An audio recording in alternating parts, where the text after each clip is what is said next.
तुझं माझं जमेना मात्र तुझ्याशिवाय करमेना अशीच परिस्थिती झाली आहे भारतीय जनता पार्टी, राष्ट्रवादी काँग्रेस पक्ष आणि शिवसेना शिंदे गटाची. जगात जर्मनी आणि भारतात परभणी या जिल्ह्यामध्ये नुकत्याच झालेल्या अध्यक्ष आणि उपाध्यक्ष पदाच्या निवड प्रक्रियेमध्ये जिल्ह्यामध्ये मोठा राजकीय ड्रामा पाहायला मिळाला. या सर्व घडामोडीमध्ये इतिहासात पहिल्यांदाच भाजपला आपला अध्यक्ष जिल्हा परिषदेवर बसवण्यात यश आले आहे. तर अनेक वर्षापासून जिल्हा परिषदेच्या सत्तेमध्ये असलेल्या राष्ट्रवादी काँग्रेस पक्षालाही सत्ता टिकवण्यात यश आल्याचे चित्र आहे. तर तिसरं सर्वाधिक नुकसान झालेलं आहे शिवसेना शिंदे गटाचं.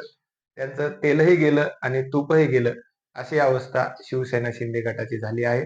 या सर्व घडामोडीमध्ये मतदार संभ्रमात आहेत. या सर्व बाबींचं आपण विश्लेषण करणार आहोत. मी सत्यशील दबडगे, सत्यशील ऑफिशियल मध्ये आपल्या सर्वांचं हार्दिक स्वागत करतो. परभणी जिल्हा परिषदेची रणधुमाळी संपल्यानंतर 9 फेब्रुवारी रोजी निकाल जाहीर झाल्यानंतर या जिल्ह्यामध्ये सर्वात मोठा पक्ष म्हणून भारतीय जनता पक्ष हा समोर आला. या पक्षाला 24 जागा या ठिकाणी मिळाल्या. मागील अनेक वर्षापासून जिल्हा परिषदेच्या सत्तेत असलेल्या राष्ट्रवादी काँग्रेस पक्षाला 15 जागा मिळाल्या. तर शिवसेना उद्धव बाळासाहेब ठाकरे गटाला 6 जागा मिळाल्या.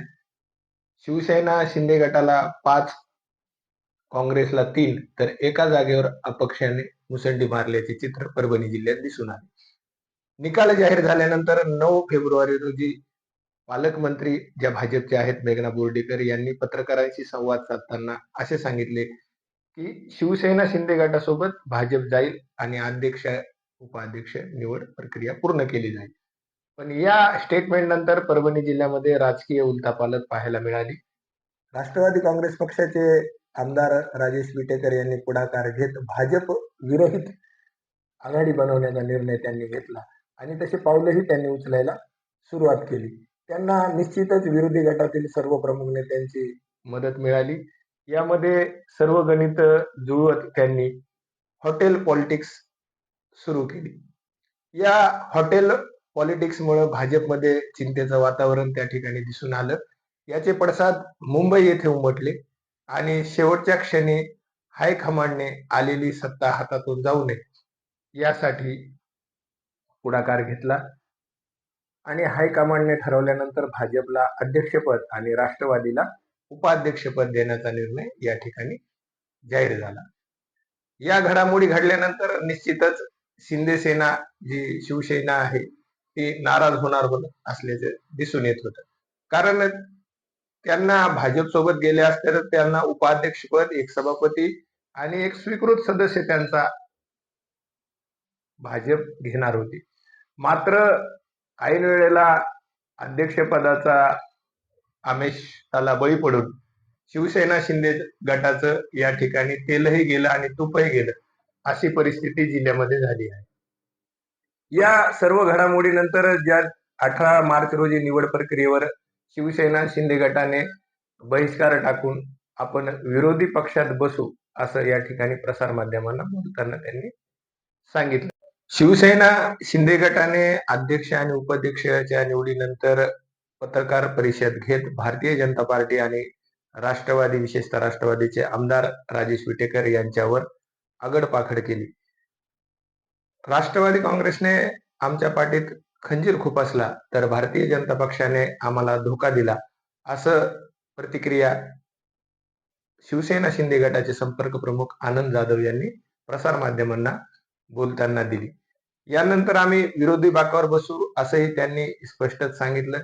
यामुळे शिवसेना शिंदे गट हा सत्तेबाहेर राहणार असल्याची चर्चा जिल्ह्याच्या राजकारणामध्ये सुरू आहे. शिवसेना शिंदे गटाकडून आरोप झाल्यानंतर भाजपचे जिल्हाध्यक्ष सुरेश भुमरे यांनी पत्रकार परिषद घेऊन शिवसेना शिंदे गटाच्या आरोपांना प्रत्युत्तर दिलं आहे. त्यांनी असं सांगितलं आहे की आम्ही शिवसेना शिंदे गटाला धोका दिला नाही, तर शिवसेना शिंदे गटानेच आम्हाला अंधारात ठेवून आमच्या पाठीत खंजीर खुपसला असल्याचं भुमरे यांनी सांगितले आहे. निवड प्रक्रियेनंतर आरोप प्रत्यारोप होत असताना राष्ट्रवादी काँग्रेस पार्टी तर्फे आणखीनही कोणतीही प्रतिक्रिया समोर आली नसल्याचे जिल्ह्याच्या राजकारणात दिसत आहे. परभणी जिल्ह्यामध्ये भाजपच्या पालकमंत्री मेघना बोर्डीकर यांचे राष्ट्रवादी काँग्रेस पक्षाच्या नेत्यांसोबत टोकांचे मतभेद असताना केवळ हायकमांडच्या मध्यस्थीनं राष्ट्रवादी काँग्रेस पक्षासोबत जुळवून घेतला आहे. ही मैत्री झाली आहे, पण ही मैत्री आगामी काळात किती टिकते याकडे राजकीय वर्तुळाचे लक्ष राहणार आहे. दुसरीकडे शिवसेना शिंदे गटाने आपल्या पायावर स्वतः धोंडा मारून घेतल्याचं चर्चा या जिल्ह्यामध्ये होताना दिसत आहे.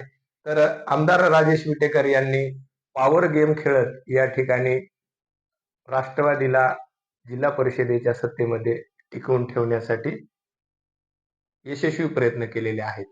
तर या पक्षांच्या घडामोडी होत असताना परभणीकरांनी या पक्षांना एकमेकांच्या विरोधात मतदान केलं आहे.